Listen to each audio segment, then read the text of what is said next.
Hoy en Vintage Verse vamos a ver 10 películas que el Reino Unido intentó borrar. Monjas ardiendo, exorcismos prohibidos y una película carcelaria tan brutal que la BBC se negó a emitirla. No son importaciones extranjeras, se hicieron en Gran Bretaña. Censuradas, enterradas, prohibidas. Aún así, el metraje sobrevivió. Lo que queda todavía impacta. Prey de 1977 entra en silencio. Casi demasiado silencio.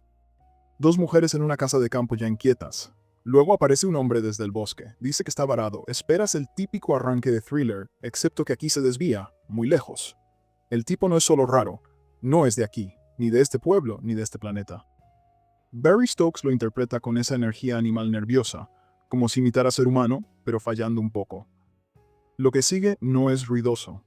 Es tenso, lento, de bajo presupuesto y totalmente inquietante.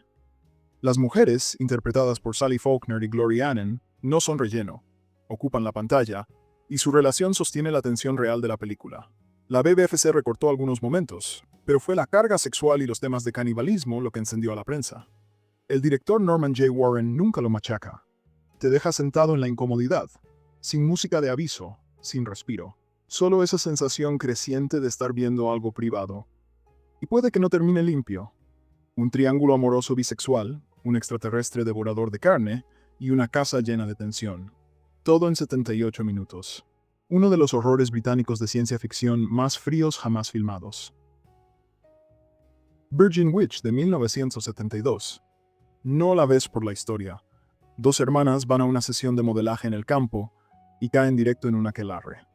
El arranque es softcore, todo gasas y piel, pero debajo de la desnudez está la iniciación ritual. La BBC la miró una vez y la bloqueó, rechazada sin rodeos, sin certificado, sin estreno. Solo un puñado de consejos locales en Londres permitió proyectarla, y solo después de recortes propios. Aún así circuló en cintas. Vendida por el título, recordada por el ambiente. No da miedo, pero tiene una extraña seriedad. Todos actúan en serio, incluso cuando aparecen las túnicas y los cuerpos se amontonan. La mezcla de sexo y brujería resultó intolerable para los censores, sobre todo envuelta en tanta seguridad de bajo presupuesto. Se siente más como un desafío que como una película de terror. Una reliquia atrevida, con suficiente descaro para ganarse su leyenda. Deathline de 1972. Pasas suficiente tiempo en el metro de Londres y empiezas a preguntarte qué hay bajo el suelo. Esta película lo responde, y no son ratas. Es el último sobreviviente endogámico de una cuadrilla victoriana olvidada, sellado en los túneles, alimentándose de pasajeros, murmurando una sola frase una y otra vez, "Mind the doors". En el Reino Unido la llamaron Deathline. En Estados Unidos la rebautizaron Raw Meat, como si eso cubriera lo que realmente sucede aquí. Sí, hay canibalismo, pero el tono es más frío que eso. Podredumbre, desesperación. Cada plano parece hambriento. Donald Pleasence interpreta al inspector principal, mugriento, amargo, viviendo de cigarrillos y sarcasmo. Christopher Lee aparece en una sola escena, frío, superior y al mando de inmediato. La BBC hizo cortes, no por la sangre, sino por cómo se sentía, el silencio, el ritmo, la forma en que la cámara se queda fija en lo que queda atrás. Pasó con un certificado X, pero nunca encontró a su público. Velocidad equivocada, humor equivocado, década equivocada. Uno de los filmes más inquietantes jamás ambientados en el transporte público. Killer's Moon de 1978. Empieza como si fuera un típico cortometraje educativo, un autobús lleno de colegialas, los paisajes del Lake District, esa calma lenta de que no pasa gran cosa. Luego llega la noche, y aparecen cuatro hombres desde el bosque, pacientes de un manicomio cercano, drogados con LSD experimental, convencidos de que nada de esto es real. Se mueven por la historia como en una pesadilla mala. Y para las chicas, eso es exactamente lo que se convierte. Lo que sigue no es sutil. Escenas de violencia acompañadas por música alegre.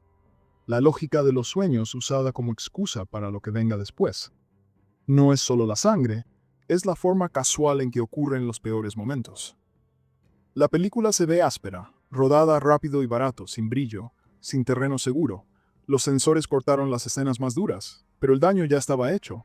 Los consejos locales la sacaron de los cines. Profesores enviaron cartas de protesta, y acabó en todas las listas de vigilancia posibles. Killer's Moon nunca pareció una advertencia real, ni siquiera una película de terror al uso. Es irregular, incómoda, y se niega a seguir reglas. De algún modo, eso la hace perdurar.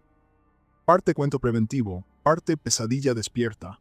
Nada cómodo, nada pulido.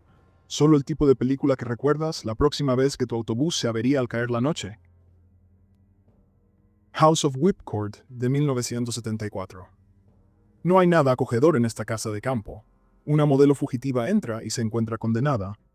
No hay tribunal, solo un puñado de fanáticos repartiendo su propia y retorcida versión de justicia. Sin juicio, sin escape, solo reglas y castigos, que se vuelven más duros cuanto más miras. El director Pete Walker construyó su reputación pinchando la hipocresía británica, y en House of Whipcord lo hizo personal. La moralidad de la vieja escuela se convierte aquí en un arma. La disciplina es solo otra palabra para la crueldad. Cada azote, cada castigo, se ejecuta con una calma que resulta más inquietante que cualquier gore. La película apareció en una época en que el terror británico estaba rompiendo límites, pero pocos empujaron tan fuerte. Consejos desde Manchester hasta Bournemouth la retiraron de cartelera tras un solo fin de semana, a veces a mitad de función.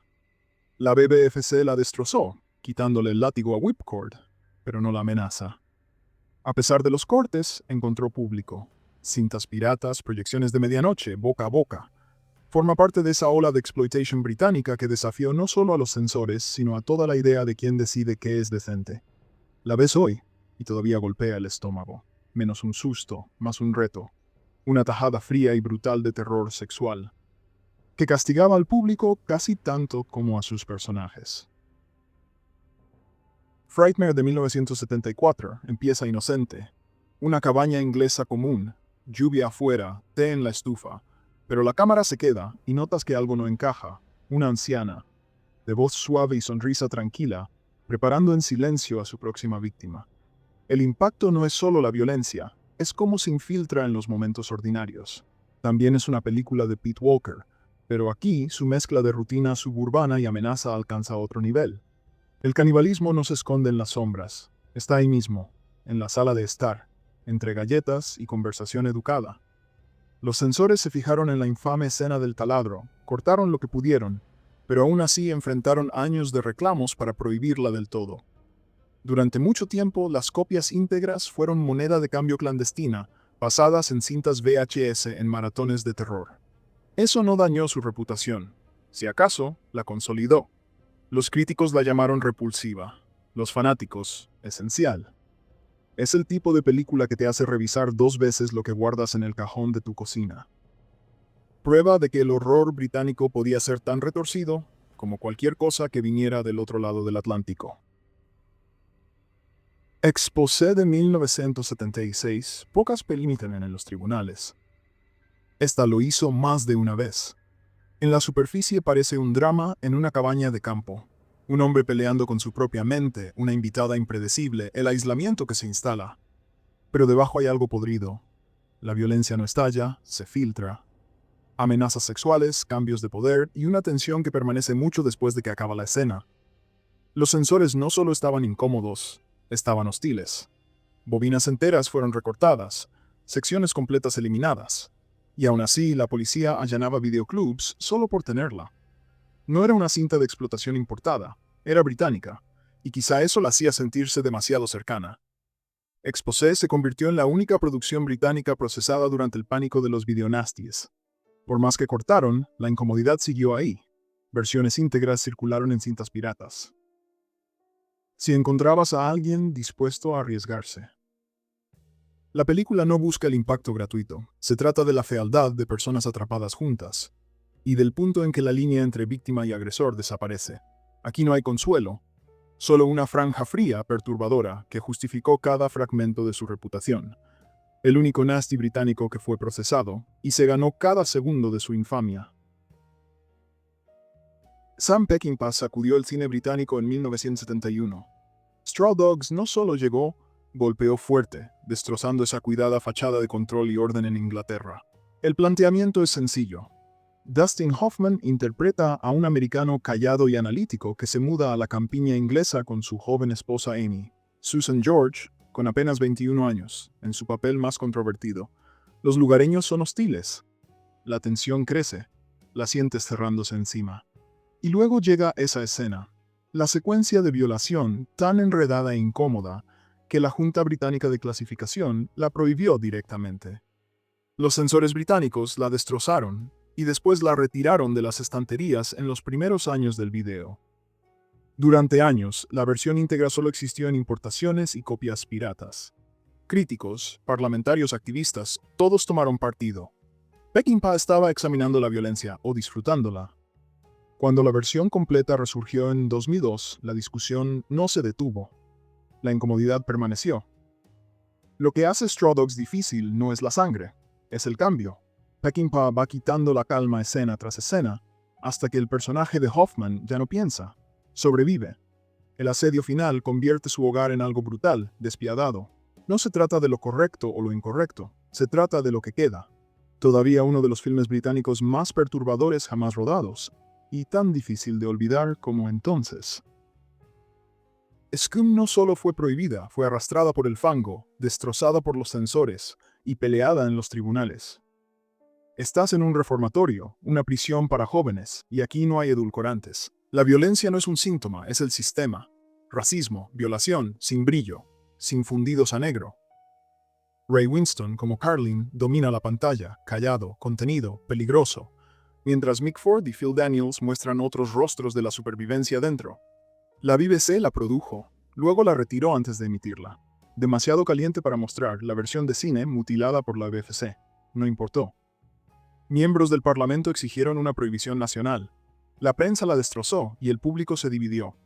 Lo que queda es como está filmada. Ajustada, sin parpadear, despojada de cualquier consuelo, sin banda sonora que suavice los golpes, sin voz moral diciéndote qué sentir. Solo la supervivencia, fea, desnuda, transaccional. Las batallas legales que siguieron no eran sobre arte. Eran sobre si Gran Bretaña podía siquiera admitir que esto ocurría. Y por eso dolió. El sonido de una bandeja metálica golpeando contra el concreto todavía resuena después de los créditos. Uno de los retratos más implacables jamás hechos del sistema carcelario juvenil británico, exponiendo la brutalidad, la política y el costo humano del que nadie quería hablar. The Devils de 1971, multitudes en la calle, monjas convulsionando, un sacerdote juzgado al aire libre. Luego el contexto. Loudoun, siglo XVII. Un caso real, no ficción. Dirigida por Ken Russell, muestra Iglesia y Estado trabajando al unísono, basada en el relato de Aldous Huxley y en la obra de John Whiting. Filmada sobre los austeros decorados blancos de Derek Jarman, que enmarcan los rituales como teatro público y las ejecuciones como espectáculo. Oliver Reed interpreta al padre Grandier, seguro, desafiante, incapaz de doblegarse ante la autoridad. Vanessa Redgrave hace de la hermana Jean, calculadora e implacable. Su obsesión se convierte en acusación formal. La BBFC ordenó cortes drásticos antes de conceder el certificado X. Varios consejos locales prohibieron las proyecciones. Warner Brothers, la distribuidora, nunca apoyó una restauración completa. La versión íntegra sigue inédita en el Reino Unido. Lo que queda aún es directo, intransigente. Examina cómo las instituciones usan la fe para eliminar una amenaza política a plena vista. Las ceremonias funcionan como declaraciones oficiales. La emoción de masas es dirigida desde arriba. El castigo no es consecuencia, es el propósito. Una de las películas más censuradas en la historia del cine británico. Más de 50 años después, sigue sin estar disponible en su forma original. Algunas películas fueron prohibidas, otras enterradas, pero nunca desaparecieron. Suscríbete para más cine perdido, prohibido e inolvidable, solo en Vintage Verse. Mira lo que intentaron borrar.